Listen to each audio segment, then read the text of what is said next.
Thank you for standing by. My name is Jeannie, and I will be your conference operator today. At this time, I would like to welcome everyone to the third quarter 2025 Bed Bath & Beyond Inc. earnings conference call. All lines have been placed on mute to prevent any background noise. After the speaker's remarks, there will be a question-and-answer session. If you would like to ask a question during this time, simply press star followed by the number 1 on your telephone keypad. If you would like to withdraw your question, press star 1 again. Thank you. I would now like to turn the call over to Melissa Smith, General Counsel and Corporate Secretary. You may begin. Thank you, Operator. Good afternoon and welcome to Bed Bath & Beyond Inc.'s third quarter 2025 earnings conference call. Joining me on the call today are Executive Chairman and Principal Executive Officer Marcus Lemonis and President and Chief Financial Officer Adrian Lee. I'm also joined by Alex Thomas, Chief Operating Officer. Today's discussion and our responses to your questions reflect management's views as of today, October 27, 2025, and may include forward-looking statements, including without limitation, statements regarding our quarterly earnings reporting, forecasts of and plans for our growth, revenue improvement, profitability or sustained profitability, business strategy, including plans for enhancing customer and shopping experience, our long-term goal of becoming the everything home company, margin consistency, improved conversion, expected conversions of retail locations, planned expense reductions, value and monetization of our intellectual property, future strategic ventures, including in prop tech solutions, improved financial performance, progress of and plans for the platforms we invest in, plans for improved efficiencies and technology-based solutions, including AI-driven strategies, and timing of any of the foregoing. Actual results could differ materially from such statements. Additional information about risks, uncertainties, and other important factors that could potentially impact our financial results is included in our Form 10-K for the year ended December 31, 2024, our Form 10-Q for the fiscal period ended September 30, 2025, and in our subsequent filings with the SEC. During this call, we'll discuss certain non-GAAP financial measures. Our filings with the SEC, including our third quarter earnings release, which is available on our investor relations website at investors.beyond.com, contain important additional disclosures regarding these non-GAAP measures, including reconciliations of these measures to the most comparable GAAP measures. Following management's prepared remarks, we will open the call for questions. A slide presentation with supporting data is available for download on our investor relations website. Please review the important forward-looking statements disclosure on slide 2 of that presentation. With that, let me turn the call over to you, Marcus. Thanks, Melissa. Geez, I feel like we took the whole time to do the disclosures, but good afternoon, everyone, and thank you for joining us for the third quarter call. As many are aware, consumer confidence and spending patterns, they remain uneven, but we continue to outperform our own expectations by staying disciplined, focused, and very customer-centric. During the quarter, we completed our name change back to Bed Bath & Beyond, a brand that continues to hold deep connection and trust with consumers across homes. The third quarter marked another strong step forward for Bed Bath & Beyond, our 7th consecutive quarter of measurable improvement towards achieving profitability. We've stabilized the business and are positioned it for growth. Year over year, we delivered a 93% improvement in net loss and an 85% improvement in adjusted EBITDA, a 420 basis point increase in gross margin driven by disciplined execution, sharper focus, and much smarter spending. We know what's working, and we also know what still needs improvement. Ahead, we'll place greater emphasis on data-driven decisions, faster technology, and customer-focused, solution-based experiences. As we enhance our technology and analytics team, we're combining top internal talent with external experts and auditing every part of the customer journey to ensure personalized solicitation, discovery, checkout, and post-purchase experiences to deliver the conversion and retention our financial model requires. During the quarter, we strengthened our foundation.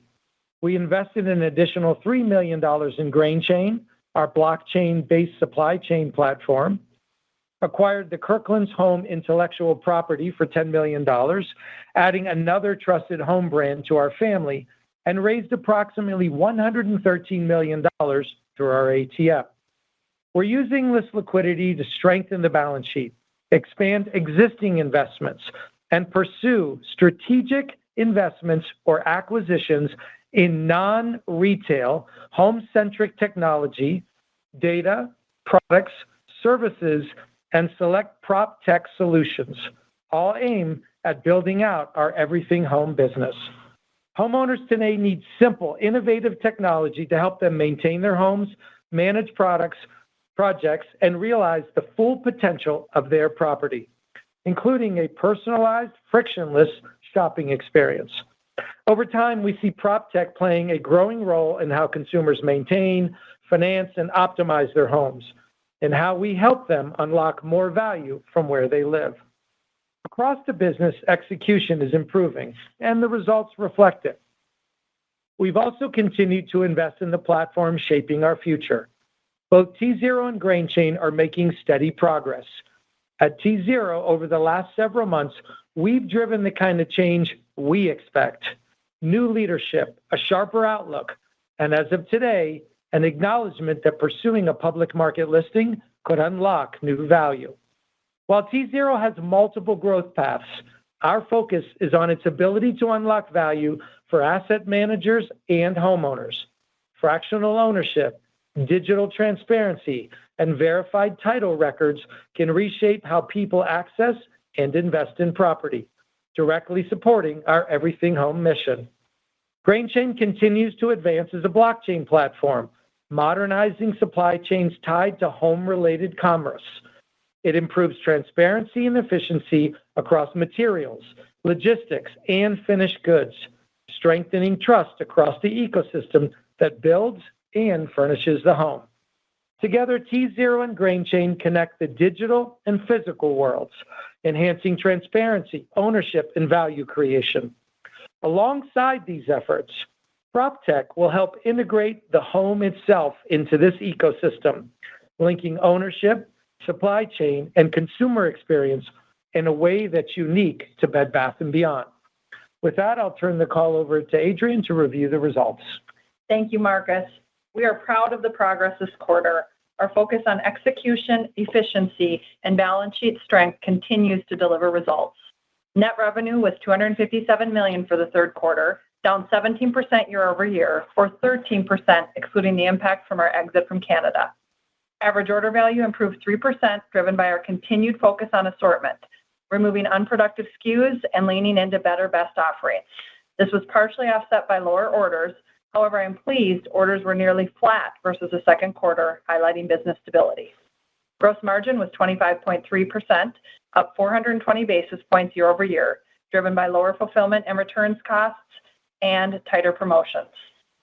Sales and marketing expense improved by 260 basis points to 14% of revenue, reflecting a more efficient channel allocation and improved return on spend.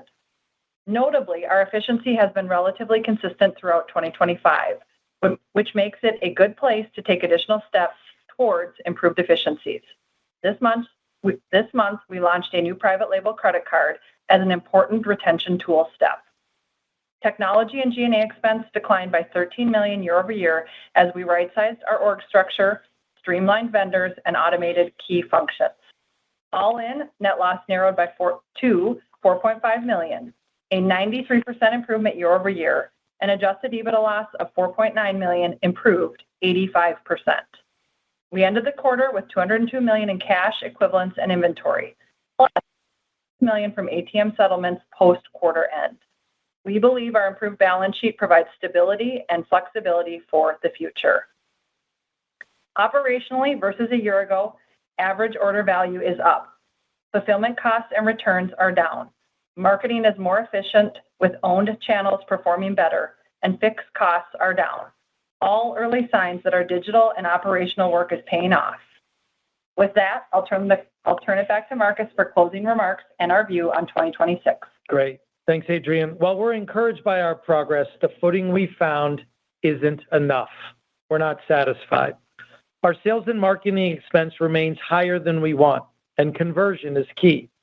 The shopping experience is improving, but still requires more focus on the customer experience. Improved cart conversion, suggested cart building, increased personalization, and site speed are at the top of our list. We're integrating AI-driven strategies to improve both the customer experience and platform efficiency, predicting intent, personalizing recommendations, and streamlining operations. Look, the groundwork is being laid for lasting improvement in engagement and conversion. Our goal is to deliver a simple, user-centric experience that earns confidence and trust. Over the next several quarters, we intend to broaden our connection with customers by focusing on how they live, how they manage, and how they create value around their home. Whether through the tools that help them create value, manage products, or unlock the value in their homes, Bed Bath & Beyond will not be purely a retail play. Transactions, both online and in-store, are meant to build relationships, and those take time to nurture. Our omni-channel transformation is progressing, and we expect all 250 locations converted by mid-2026. Together with our local franchise model, this creates an asset-light network of local operators using our brand, our infrastructure, and assortment to reach more markets efficiently.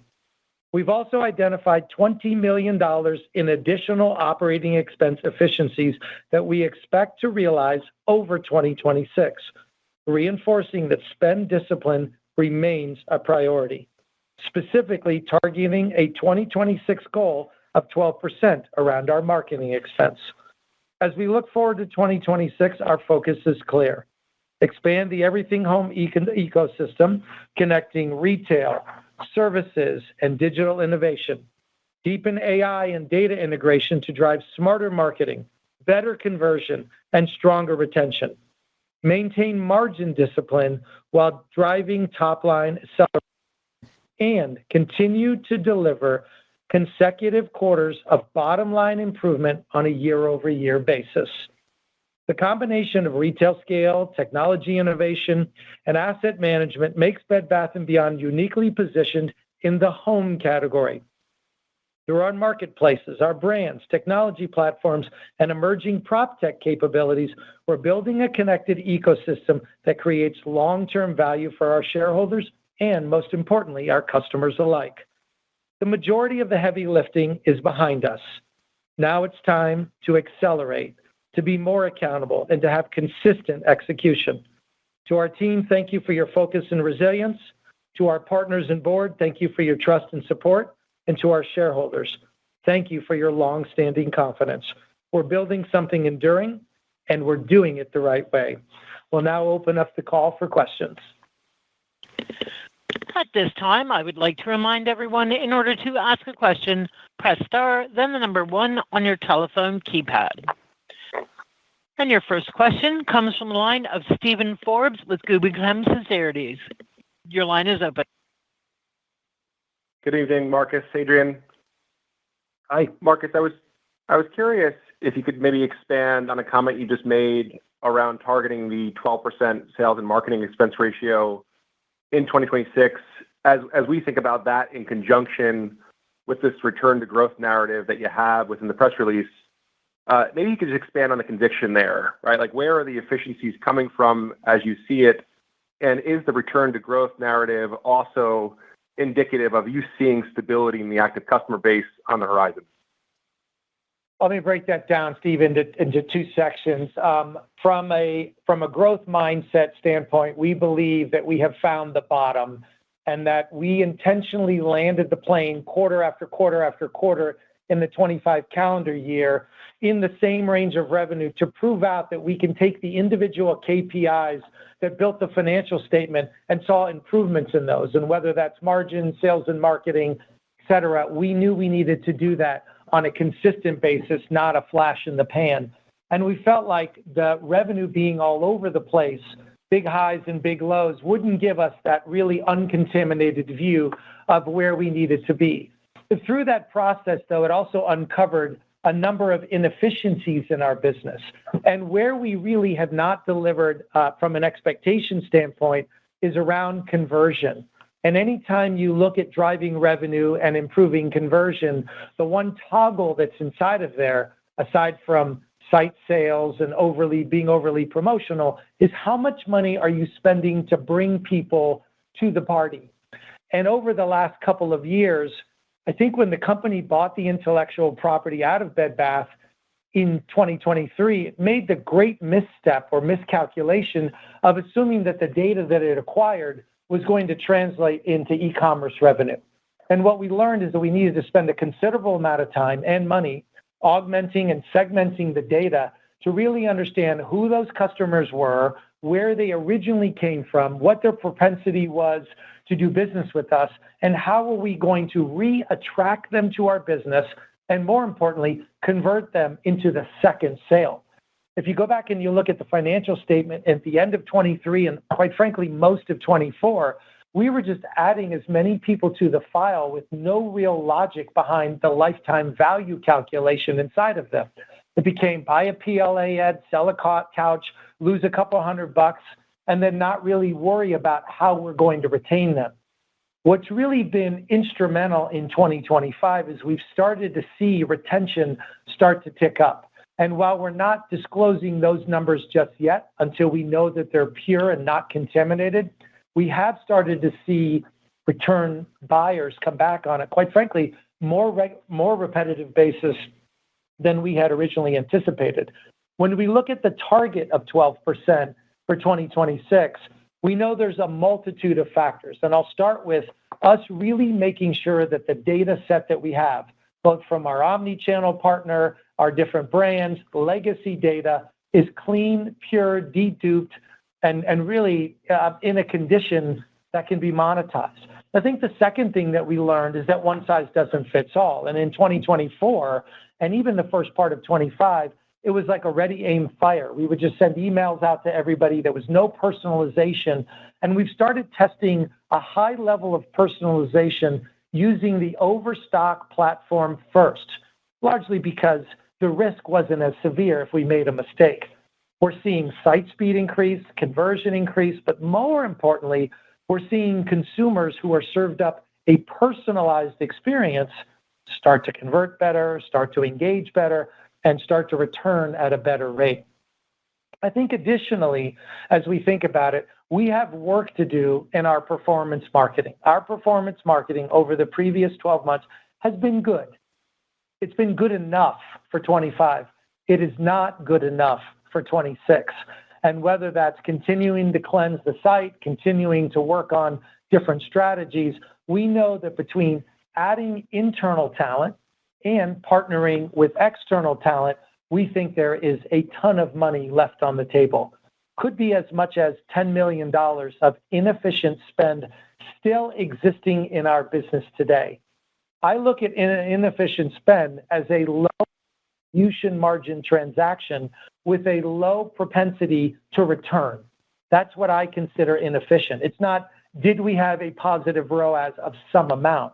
We have a finite amount of capital. We want to make sure that we're chasing that capital, chasing that customer with a high contribution margin, 6, 7, 8% contribution margin with a high AOV and a high likelihood to return again. That's ultimately the stack that we think we need to build. So there is a lot of conviction and there's a lot of work to get there at the same time. But I wanted to put that number out there both for external purposes and to lay the gauntlet down that in our side of our business, percent is the mandate. That was super helpful. And then maybe just a quick follow-up. Nice to see the gross margin progression in the quarter. I don't think you updated, well, you haven't, right, in the presentation, sort of that medium-term target of 25%.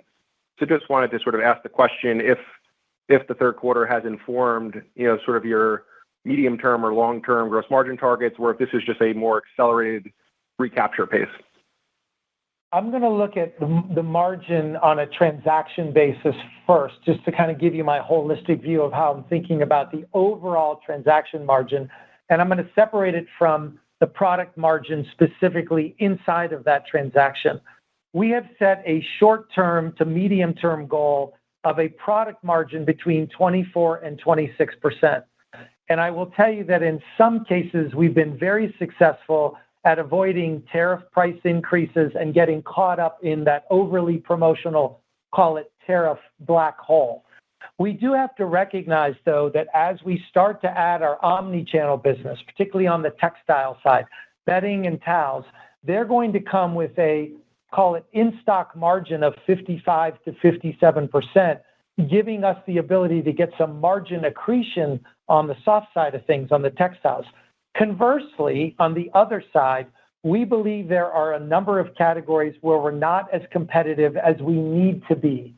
You look at some of the upholstered furniture and some of the patio business, and we could be missing out on some market share.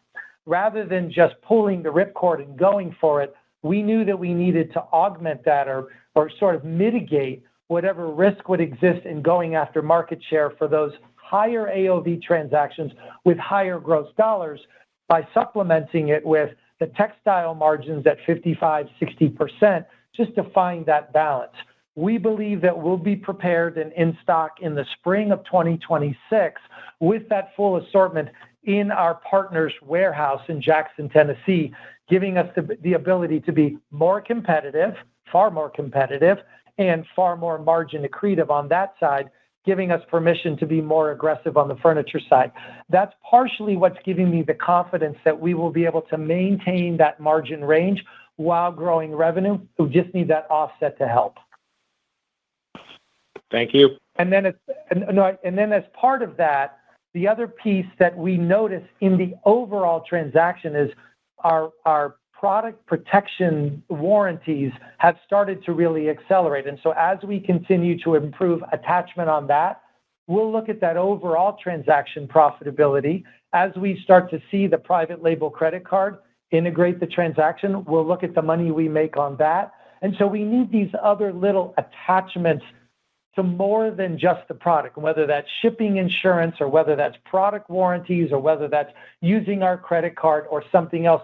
We need that whole blend to come together so that the overall transaction is more profitable than 24 to 26. Thank you, Marcus. Yep. Your next question comes from the line of Tom Forte, Maxim Group. Please go ahead. Hi, good evening, everybody. This is Francesco Marmo filling in for Tom. Just one quick question for me.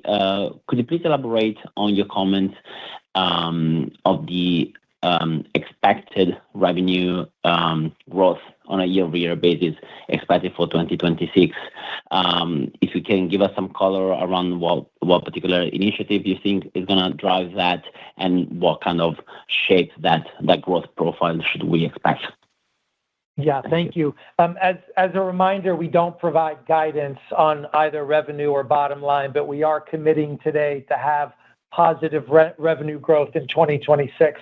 Part of that revenue growth is really much of what I said to Steve a minute ago, which is really understanding how we can balance being an asset-light company and utilizing the supply chain and the store footprint of our omni-channel partner to really bring in overall revenue and overall margin increases. I expect that to be, I wouldn't call it material, but I expect conservatively for it to be positive. I think additionally, we need to continue to explore new categories. And if you look at what we did at Overstock in 2025, we could potentially end up generating anywhere between $15 and $20 million in Overstock.com alone that came from categories that did not exist for almost a half a decade. And that is in the luxury space, in the jewelry space, and in some of those other categories, a little bit of apparel as well. And we never want to use those three things as foundation builders for our overall business, but we do want to use those things as value anchoring around the rest of the products that we sell. Overstock will and probably always will be largely driven by rugs, number one, patio number two, and upholstered furniture number three. And we're trying to find the balance of how it can coexist with brands and certain values and not contaminate our Bed Bath & Beyond business. On the Bed Bath & Beyond side, what we expect to happen in 26 is the collaboration of the merchandising organizations between our omni-channel partner and our existing marketplace merchandising team. And it's no crack on anybody one way or the other, but I think that the current merchandising team that we have at bedbathandbeyond.com is really just overstock people reskinned and rebranded. The new patio rug and furniture. What we're finding and seeing on the omni-channel side is that group, our subject matter expertise in kitchen, housewares, textiles, decor, and a variety of other things that our current group doesn't either possess the relationships with or the know-how. And so as we merge those two merchant organizations full stop in 2026, you'll see better category segmentation, whether it's in the bedding, bath, kitchen, furniture, patio categories, and a deeper and broader knowledge of how to drive more vendors to the site, how to drive increased penetration to the site, and how to present the product in a way that we think is going to ultimately help conversion. Last thing, and maybe the most important thing, if conversion improves, revenue will also improve, because it is literally spend a certain amount on a day, get a certain amount of traffic, and then get a certain amount of conversion. We need at least, we're operating in the 1.1 range, 1.2 range. We need to be north of 1.3 in the short term. That doesn't sound like a lot. It's probably $27 million to $35 million of revenue with a good contribution margin in the 6 to 8 range, all falling to the bottom line without any incremental expense. So when we start thinking about revenue growth, it's not really a hope to, it's a have to. Great. Thank you very much. Yep. Your next question comes from the line of Jonathan Matuszewski with Jefferies. Please go ahead. Hey, good afternoon, and thanks for taking my questions. Marcus, my first one was just on what you're hearing from conversations with your suppliers as it relates to their willingness to pass along price on your marketplace, maybe last quarter relative to maybe the first half, and whether you're picking up on any change in behavior on their behalf with the more recent tariff noise. Obviously, AOV is moving in the right direction for you guys. I think some of it is idiosyncratic with initiatives to reduce markdowns, but just wanted to get a sense of maybe what you're seeing maybe on a like-for-like basis on your platform. Thanks. Yeah, there's as you would imagine, and a lot of credit goes out to the suppliers that feed our company, but there has been a lot of pressure on them for longer than just a quarter in dealing with the tariffs and quite frankly, the lack of predictability around them. And I'd like to tell you that I have a crystal ball on what's going to happen today, tomorrow, next week, and next year, and I do not. And what we've told our team internally is we want to really be thoughtful to ensure that the relationship that vendors have with us is a profitable relationship. And we have to find ways to take other frictions out of our own business to mitigate some of the costs that we believe that they should pass on. Now the question is, how do we pass those on? And in what's happened in the last quarter is there's been a perfect blend, in my opinion, between understanding where the elasticity curve is, understanding how much the vendor can take on, and us accepting the willingness to take it on as well. And we believe that as Bed Bath & Beyond rebuilds its credibility in the marketplace, both in-store and online, vendors need to feel like this is a profitable, risk-free relationship.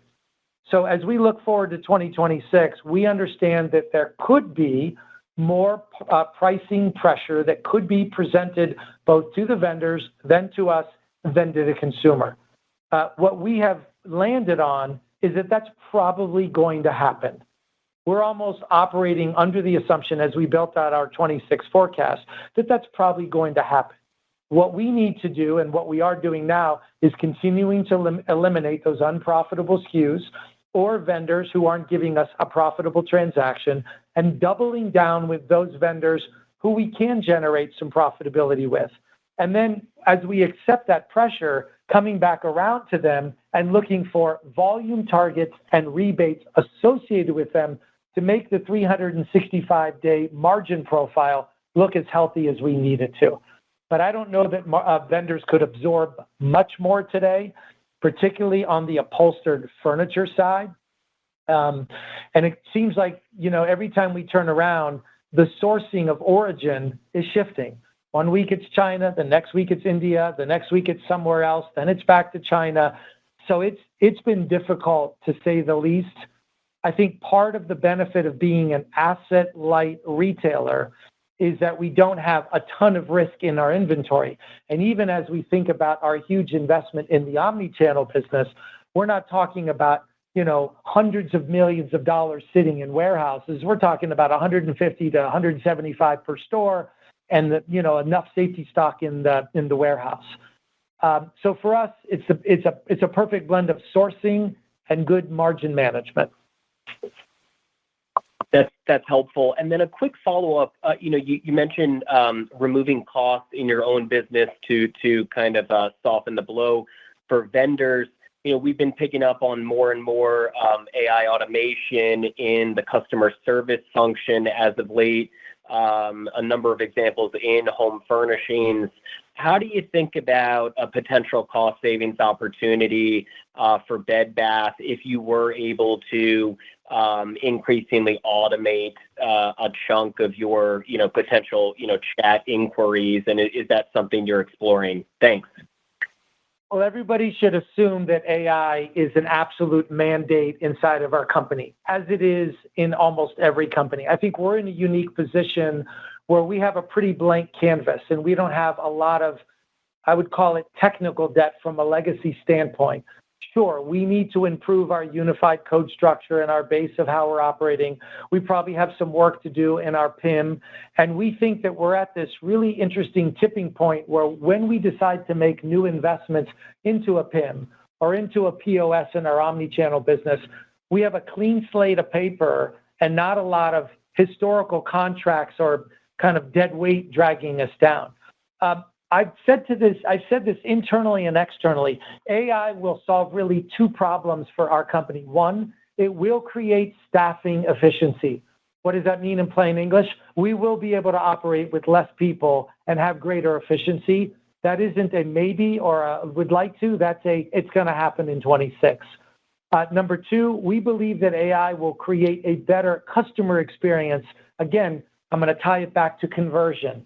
Can we find the customers in a more personalized way, communicate to them what they want, when they want it, how they want it, and be able to get better, conversion in the moment and retention in the long haul? We are, though, however, for the first time in history, not acting like we're the company that can build everything. And you always hear this buy it, build it mentality. And one of the things that I did establish during the quarter is that we created a special committee at the board of directors level that sits side by side with audit and with compensation with governance in the tech committee. And the chairperson of that tech committee is, quite frankly, a very, very astute person. And we have started to engage in third parties, having people come in and tell us what we need to do in our business and not assuming that this company has to build everything that it does. So I would expect a big, bright future. It'll happen fast. And we're happy to be on that roadmap. Thanks, Marcus. Your next question comes from the line of Bernie McTernan with Needham. Please go ahead. Great. Thanks for taking the question. Maybe just a follow-up from one of the previous questions, talking about the personalization tools and how they're working on overstock right now. What's the timeline to think about those coming to Bed Bath, and does that inform maybe the quarterly cadence of revenue expecting next year? Obviously, on a full year basis, expecting it to be positive, but how should we expect it to trend throughout the year? Acknowledging you don't provide guidance, so we might be overreaching here, but figured I would try. During the third quarter, unbeknownst to probably anybody, we moved on to a new unified tech stack at Overstock. And it was a big risk for us. So we chose to do it there because we knew that there were conversion contaminants that can hurt our business. And to be candid with you, we believe that we probably, through the quarter, because of the swap over from Shopify, which was a great system in itself, but didn't give us all the marketplace tools we were looking for, we feel like that transition, along with a slow and delayed Shop Pay and Apple Pay integration into Overstock, probably cost us $7 million of top line in the quarter. I could be probably more specific, $6.2 million if you look at what we lost, 30,000 orders at an average of $210 for the quarter.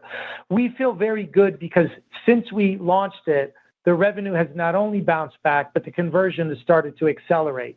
And we're going to take one solid more quarter at a minimum to ensure that as we add Apple Pay, as we add Shop Pay, as we add other features and benefits to that platform, that we know that we have built it.